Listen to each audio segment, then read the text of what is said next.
প্রিয়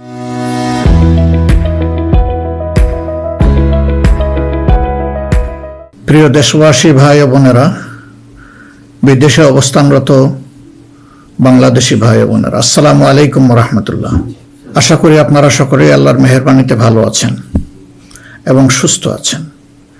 আজ আমি আপনাদের সামনে এসেছি কোনো গতানুগতিক রাজনৈতিক ভাষণ দেওয়ার জন্য নয়। আজ আমি একেবারে মনের ভেতরের কিছু কথা আপনাদের সাথে ভাগাভাগি করতে চাই, যে কথাগুলো একজন জেএনজি, একজন যুবক আর আমাদের প্রজন্ম সবার সাথে সম্পৃক্ত। একজন মুসলমানের জন্য যেমন, তেমনি আমাদের দেশের অন্য ধর্মের সকল ভাই বোনদের জন্য। প্রিয় দেশবাসী, আজ আমি এখানে যাদের কারণে কথা বলছি, সেই জুলাইয়ের মহান শহীদদের রুহের মাগফিরাত কামনা করছি। একই সাথে মহান মুক্তিযুদ্ধের শহীদদেরও গভীর শ্রদ্ধা ভরে স্মরণ করছি।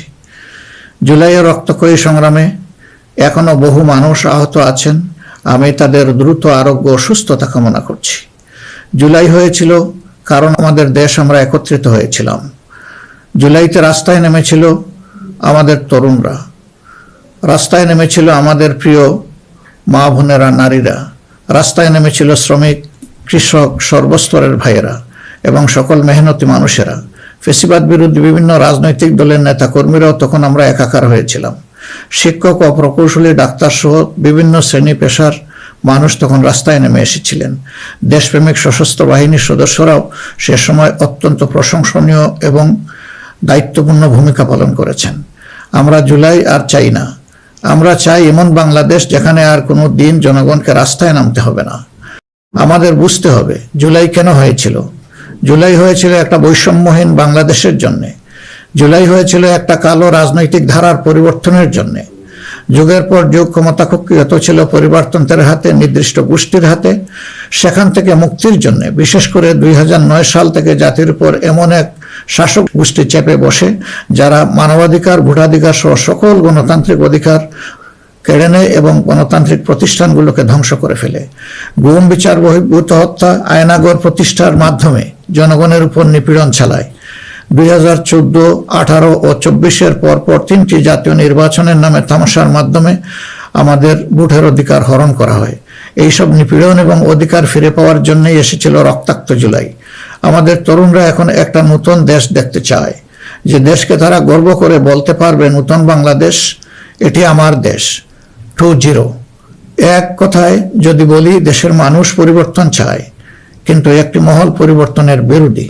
কারণ পরিবর্তন হলেই তাদের অপকর্মের পথ বন্ধ হবে, মানুষের অধিকার কেড়ে নেওয়ার সুযোগ থাকবে না। এই সংস্কৃতি বদলানোর সাহস সবার থাকে না। ক্ষমতাবানদের বিরুদ্ধে রুখে দাঁড়ানোর হিম্মত সবার হয় না। এই হিম্মত দেখিয়েছে আবরার ফাহাদ, আবু সাইদ মুগ্ধ, উসমান হাদি এবং তাদের সহযোদ্ধারা। তাদের রক্তের শপথ নিয়ে নতুন প্রজন্মের লক্ষ লক্ষ সাহসী সন্তান আজ এই পরিবর্তনের জন্য প্রস্তুত। এই দেশ আমাদের সময়ের এই সাহসী সন্তানদের হাতেই তুলে দিতে চাই। কারণ বাংলাদেশের ভবিষ্যৎ এই তরুণরাই রচনা করবে। এই তরুণরা পরিশ্রমী, তরুণরা সাহসী, তারা মেধাবী। এই তরুণরাই পরিবর্তনকে ভালোবাসে। তরুণরা নতুনকে আলিঙ্গন করে, সত্য বলতে দ্বিধাবোধ করে না, প্রযুক্তি বুঝে এবং সামনে এগিয়ে নিয়ে যেতে জানে। তারাই পারবে নতুন বাংলাদেশ গড়ে দিতে। আমরা তোমাদের হাত ধরতে চাই। জুলাইয়ের মতো কাঁধে কাঁধ মিলিয়ে দেশ গড়ার কাজে সঙ্গী হতে চাই। প্রচলিত ধারা বদলাতে চাই। দেশটা বিভেদ এবং বিভাজনের রাজনীতি থেকে মুক্ত করতে চাই। মানুষের জীবনে শান্তি ফিরে আসুক, এটি আমাদের প্রয়াস, এই আমাদের চাওয়া। সবাইকে নিয়ে ঐক্যের বাংলাদেশ গড়তে চাই।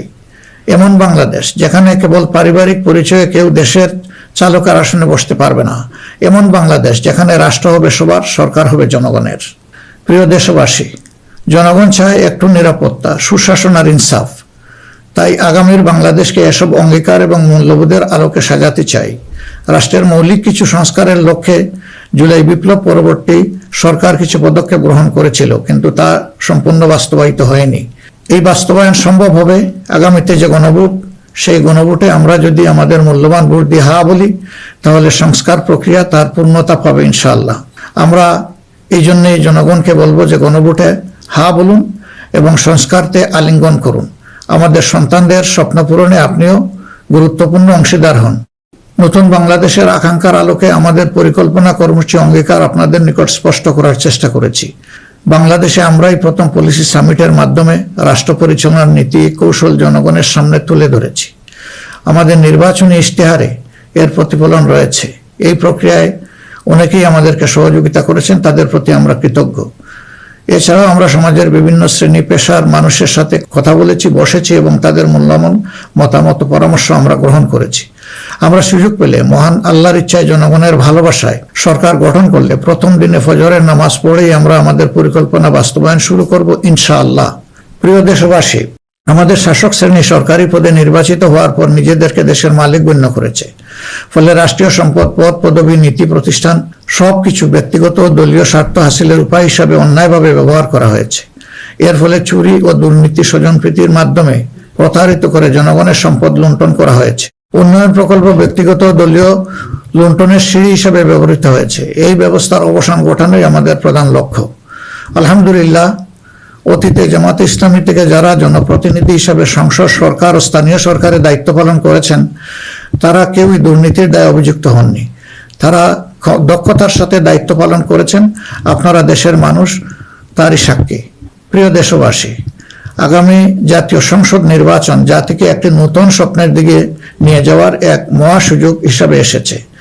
যেসব সমস্যা আমরা বিগত দিনে সমাধান করতে পারিনি, যে লুটেরা গোষ্ঠীকে আমরা নিয়ন্ত্রণ করতে পারিনি, সেসব সমস্যার সমাধান এবং লুটেরা গোষ্ঠীর নিয়ন্ত্রণের সুযোগ হচ্ছে আগামী নির্বাচন।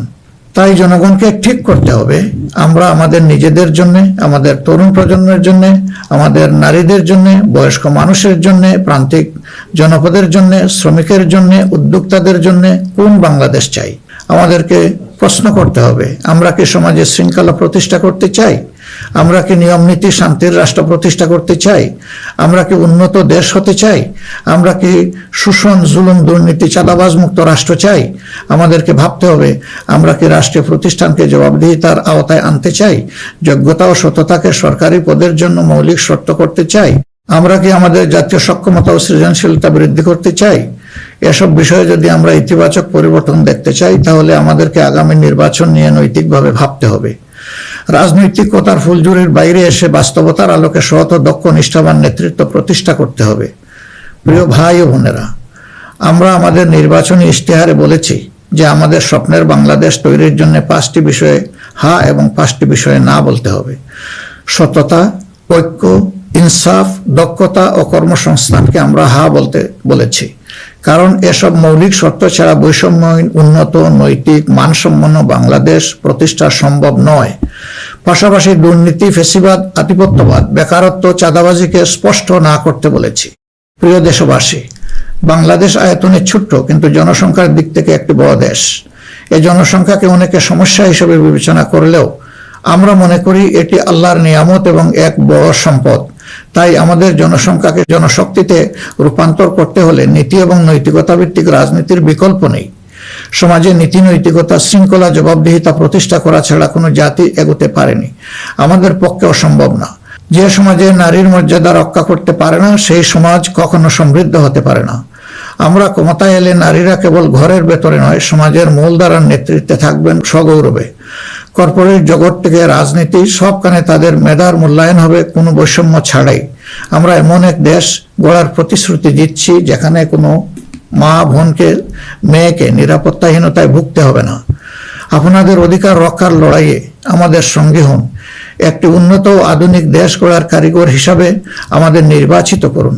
প্রিয় দেশবাসী, আমরা মনে করি সমাজে ন্যায় বিচার ও ইনসাফ প্রতিষ্ঠা করতে হলে সকলকে মর্যাদা দিতে হবে এবং সকলের মানবাধিকার সুরক্ষা করতে হবে।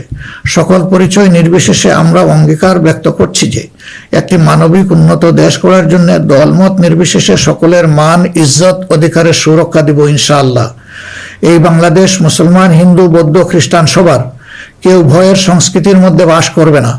যদি কেউ ধর্মীয় পরিচয়ের ভিত্তিতে আঘাত করার চেষ্টা করে, আমরা অতীতের মতো ভবিষ্যতেও তা প্রতিরোধ করব। প্রিয় দেশবাসী, আমাদের প্রত্যাশার বাংলাদেশ গড়তে হলে 3টি জায়গায় আমাদেরকে বিশেষ গুরুত্ব দিতে হবে। একটি হচ্ছে শিক্ষায় সংস্কার। শিক্ষা হতে হবে নৈতিকতা ভিত্তিক এবং সেটা হতে হবে টেক বেসড। এখনকার দুনিয়া সারাই প্রযুক্তি ভিত্তিক শিক্ষার উপর নির্ভরশীল। আমরা সেই শিক্ষা থেকে বঞ্চিত। আমাদের সন্তানদের হাতকে আমরা দক্ষ কারিগরের হাত হিসেবে গড়ে তুলতে চাই এবং তাদের হাতে হাতে আমরা কাজ দিতে চাই। আমরা কোনো বেকার ভাতা তাদেরকে তুলে দিতে চাই না। দ্বিতীয় জায়গাটা হচ্ছে বিচারাঙ্গন। ন্যায় বিচার সমাজের প্রতিষ্ঠা হলেই কেবল আমরা আমাদের প্রত্যাশার বাংলাদেশ গড়তে পারবো। অন্যথায় দুঃশাসন এবং দুর্নীতির কণ্ঠ রোধ করা মোটেই সম্ভব হবে না। অতএব বিচার বিভাগকে আমূল ঢেলে সাজাতে হবে। সেখানে অবশ্যই সৎ, দক্ষ এবং কমিটেড যে সমস্ত লোকেরা আছেন তাদেরকে বিচারের আসনে বসাতে হবে।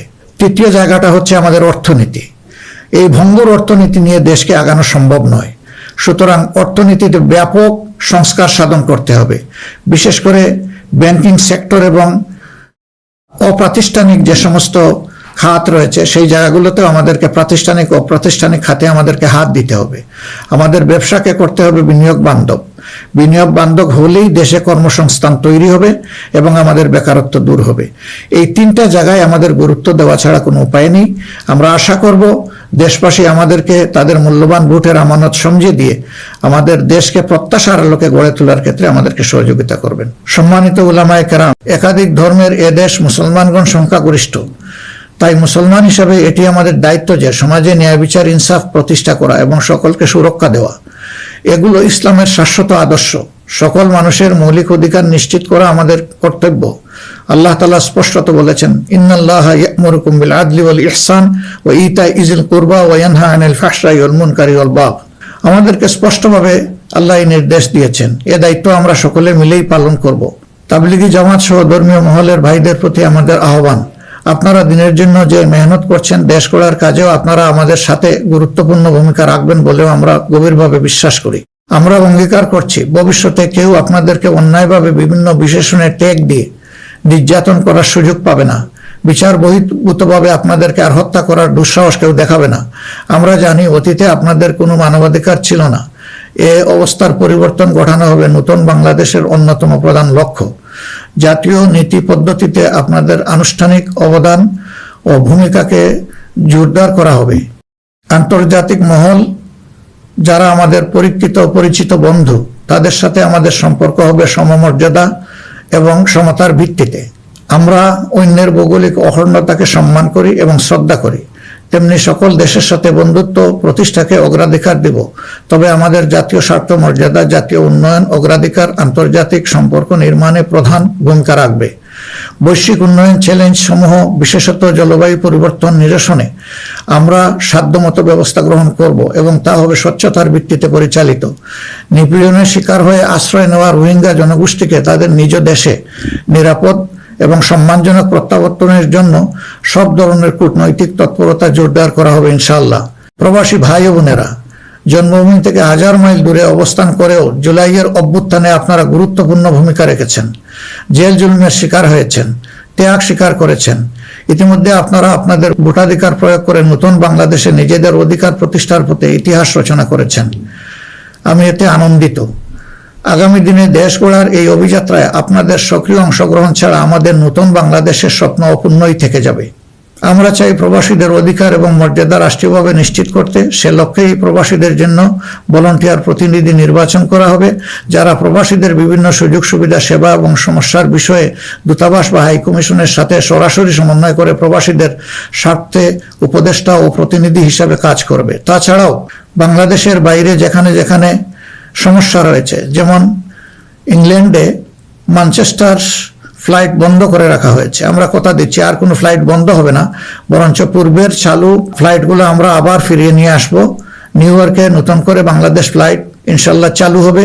এরকম দুনিয়ার যে যে জায়গায় এই ফ্লাইটগুলো চালু হওয়া দরকার তা আমরা নিশ্চিত করার ব্যাপারে বদ্ধপরিকর। দেশ আর পিছনের দিকে যাবে না, দেশ এগিয়ে যাবে সামনের দিকে ইনশাআল্লাহ। প্রবাসী ভাইয়েরা যখন বিদেশে মৃত্যুবরণ করেন তখন অত্যন্ত অসহায় অবস্থা তাদের লাশ উপেক্ষিত হয়। আমরা কথা দিচ্ছি যারা আমাদের রিমিটেন্স যোদ্ধা তারা আমাদের গর্বের ধন। কেউ যদি আল্লাহর ইচ্ছায় বিদেশে ইন্তেকাল করেন, আমরা অত্যন্ত সম্মানের সাথে আমাদের কাঁধে করে তাদের লাশ দেশে বয়ে নিয়ে আসবো ইনশাআল্লাহ। আমাদের প্রবাসীরাও জাতীয় সংসদে আনুপাতিক হারে ইনশাআল্লাহ তাদের প্রতিনিধিত্ব আমরা নিশ্চিত করার পক্ষে। প্রবাসীদের সঙ্গত সমস্ত বিষয়গুলো আমরা গুরুত্বের সাথে বিবেচনায় নিয়ে দেশে যাতে কোনোভাবে তারা নিপীড়নের শিকার না হন তা আমরা নিশ্চিত করব ইনশাল্লাহ। প্রিয় দেশবাসী, নির্বাচনী প্রচারণা শুরু হওয়ার পর থেকে দেশের বিভিন্ন প্রান্তে আমরা গিয়েছি। আপনারা আমাদের সভা সমাবেশে যোগ দিয়েছেন, আমাদের কথা শুনেছেন। আপনাদের ভালোবাসা, অংশগ্রহণ ও সহযোগিতায় আমরা অভিভূত, আমরা মুগ্ধ। আমরা আপনাদের প্রতি চিরকৃতজ্ঞ। আমাদের নির্বাচনী প্রচারণা ও অন্যান্য কার্যক্রমে কেউ কষ্ট পেয়ে থাকলে আপনাদের কাছে আমরা ক্ষমা প্রার্থী। আগামী নির্বাচন সুষ্ঠুভাবে আয়োজন করা সকল রাজনৈতিক দলের নৈতিক দায়িত্ব। তাই আমাদের আহ্বান হবে নির্বাচনী আচরণ বিধিগুলোকে সম্মান জানানো এবং প্রতিদ্বন্দ্বী রাজনৈতিক দলের বৈধ অধিকারকে সম্মান করা। সুষ্ঠু নির্বাচন আয়োজনের মাধ্যমে রাজনৈতিক স্থিতিশীলতা নিশ্চিত করা হবে আমাদের রাজনৈতিক অঙ্গীকার। প্রশাসন ও আইন শৃঙ্খলা রক্ষাকারী বাহিনীর সদস্যরা নিরাপত্তার দায়িত্ব তারা পালন করেছেন অত্যন্ত নিষ্ঠার সাথে। আমাদের সাংবাদিক ভাই এবং বোনেরাও অনেক কষ্ট করে আমাদের বিভিন্ন অনুষ্ঠান কভার করেছেন। আপনাদের প্রতি গভীরভাবে আমরা কৃতজ্ঞ। আপনাদের ঋণ শোধ করতে পারবো না। আপনারা ভালো থাকবেন। আমাদের দলের বিভিন্ন পর্যায়ের নেতাকর্মী, শুভাকাঙ্ক্ষী এবং নির্বাচনী জোটের নেতৃবৃন্দ কর্মীগণ নিরলস পরিশ্রম করে যাচ্ছেন, আর্থিক ত্যাগ করেছেন। শেরপুরে আমার ভাই রেজাউল করিম প্রতিপক্ষের নির্মম আঘাতে শাহাদাত বরণ করেছেন। আল্লাহ রাব্বুল আলামিন তার এই ত্যাগকে কবুল করুন এবং তাকে শহীদ হিসাবে কবুল করুন। আমাদের ভাই জনাব মোহাম্মদ নুরুজ্জামান বাদল, যিনি শেরপুর 3 আসনের প্রার্থী ছিলেন, তিনি ইন্তেকাল করেছেন। আল্লাহ তাকে উত্তম পুরস্কার দিন এবং জান্নাত নসিব করুন। প্রিয় দেশবাসী, আমরা আন্তরিকভাবে বিশ্বাস করি যে রাষ্ট্রীয় দায়িত্ব হচ্ছে আমানত। রাষ্ট্রীয় দায়িত্ব কোনো উপভোগের বিষয় নয়। সর্বাবস্থায় আমরা স্মরণে রাখব আমরা প্রত্যেকে দায়িত্বশীল এবং আমাদের দায়িত্বের ব্যাপারে জিজ্ঞাসাবাদ করা হবে। আমরা হযরতে ওমরের সেই বিখ্যাত উক্তি ও দায়িত্বশীলতা মনে রাখবো যে ফুরাত তীরে একটি কুকুর না খেয়ে যদি মরে তাহলে তার জন্যও তাকে জবাবদিহি করতে হবে। আল্লাহর নির্দেশ অনুসারে আমরা ন্যায় বিচার প্রতিষ্ঠায় অঙ্গীকারবদ্ধ থাকবো ইনশাআল্লাহ। আশা করি আপনারা আমাদের অঙ্গীকার ও স্বপ্নকে বিশ্বাস করে জাতীয় সংসদ নির্বাচনে আমাদের প্রতি সমর্থন জানাবেন। আগামী 12 ফেব্রুয়ারি তারিখে জামাতে ইসলামের প্রার্থীদেরকে দাঁড়িপাল্লা মার্কায় এবং যেসব অঞ্চলে 11 দলীয় অপর প্রার্থী রয়েছেন তাদেরকে আপনারা আপনাদের এলাকায় ইনশাআল্লাহ মূল্যবান ভোট দিয়ে নির্বাচিত করবেন। এই আকুল আবেদন আপনাদের সকলের প্রতি রাখলাম। আল্লাহ পরিবর্তনের এক মহা সুযোগ আমাদেরকে এনে দিয়েছেন। আসুন সেটা কাজে লাগাই। বিগত দিনের রাজনীতি পরিহার করি, একটি নতুন বাংলাদেশ তৈরি করি যেখানে সবাই মান, ইজ্জত ও মর্যাদা নিয়ে বাস করবে। আমরা আমাদের তরুণ সমাজকে সমাজের ককপিটে বসিয়ে দিতে চাই। বাংলাদেশ নামের উড়োজাহাজটি তারাই চালাবে, তারাই হবে ক্যাপ্টেন, তারাই হবে এটার পাইলট। আমরা গিয়ে বসবো প্যাসেঞ্জার সিটে। হে তরুণরা, তোমরা তৈরি হয়ে যাও। এই দেশ তোমাদের জন্যে, এই দেশ তোমাদের হাতেই তুলে দিতে চাই এবং এই দেশ তোমাদের হাতেই মানাবে, এই দেশ তোমাদের হাতেই গড়ে উঠবে। এটি আমাদের একান্ত প্রত্যাশা। বাংলাদেশ জামাতে ইসলামী নিরলসভাবে এই দেশকে গড়ে তোলার জন্য এবং দেশে বিদ্যমান সংকট নিরসনের জন্য সবসময় কাজ করে এসেছে। তা আপনারা সকলেই সাক্ষী। এমনকি আমাদের কষ্টের দিনগুলোতেও আমরা থেমে থাকিনি। আমরা জনগণের সুখ দুঃখ, ব্যথা বেদনার সমান অংশীদার ছিলাম। যেখানেই জনগণ কোনো দুঃখে কষ্টে পড়েছে সেখানেই আমরা গিয়ে তাদের সামনে হাজির হওয়ার চেষ্টা করেছি। আপনারা তখন আমাদেরকে বলতেন, এত কষ্ট বুকে চেপে আপনারা এসেছেন আমাদের কাছে, এই এক আশ্চর্য জিনিস। না, এটা আপনাদের কাছে আশ্চর্য হলেও আমাদের কাছে ছিল এটি আমাদের পবিত্র কর্তব্য এবং দায়িত্ব। কোনো বাধাই আমাদেরকে সেদিন টেকিয়ে রাখতে পারেনি। ইনশাআল্লাহ আগামীতেও কোনো বাধা আমাদেরকে টেকিয়ে রাখতে পারবে না। আমরা আমাদের প্রিয় জনগণের এবং আমরা বিশ্বাস করি আমাদের জনগণ আমাদেরকে ভালোবাসে। জনগণের এই ভালোবাসায় আমরা অভিভূত এবং আমরা পূর্ণ আস্থা রাখি আমাদের জনগণের রায়ের প্রতি।